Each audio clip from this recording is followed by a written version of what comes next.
Hey guys, it's Moonlander back with another horror movie review, and today we're going to be looking at the movie called Don't Knock Twice. This is a film from the UK and it's directed by Cara Dog James. It stars Katie Sackhoff and Lucy Boynton.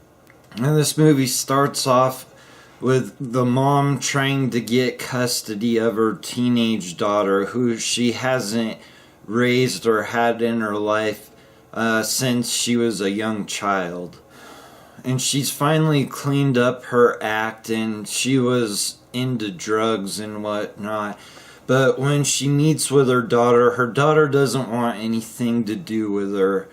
Then next you see the daughter hanging out with her friend in front of an old abandoned house.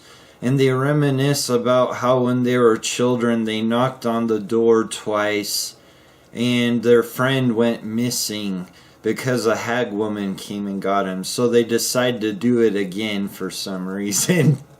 So the hag woman comes back and takes the girl's friend and then begins to haunt her. So she decides, okay, I'm gonna go live with my mom and maybe I can escape this. And of course the hag woman follows her to her mom's house, and the mom becomes involved. And then the movie's about them trying to deal with this hag woman and finding a way to get her daughter out of it. So the things I liked about this movie is they actually show the hag woman and she's pretty creepy. And there are some pretty creepy moments in this movie that you can tell they tried really hard to make a scary movie. So everybody in this movie, I think, did a pretty decent job of acting. Even though I didn't really care about the characters, I feel like they performed their roles as well as they could. And I did enjoy the police detective in this movie, played by Nick Moran. He has a couple of interrogation scenes. He plays it pretty cool during the interrogation, feeding the suspect ideas, and then suddenly when the suspect doesn't agree with what he says, he starts yelling accusations. And I kind of chuckled at those scenes, so I did enjoy that. And then as far as the whole, I didn't really find anything too interesting about the way this movie was shot.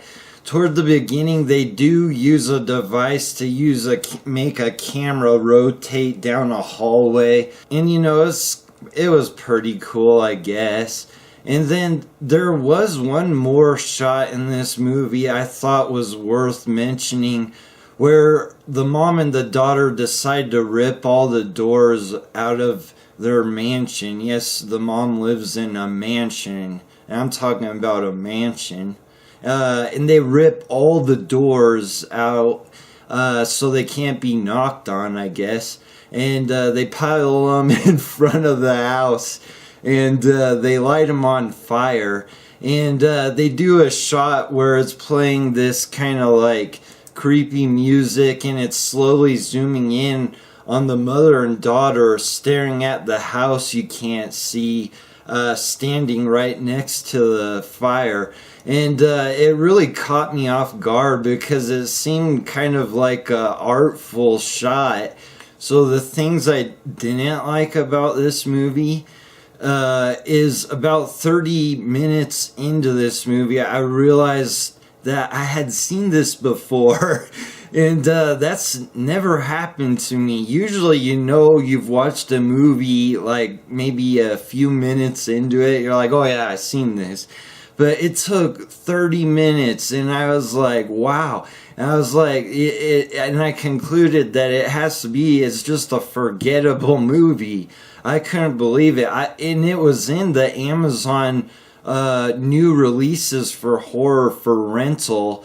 And the best I can figure is I must have like paid extra when it was in theaters somewhere.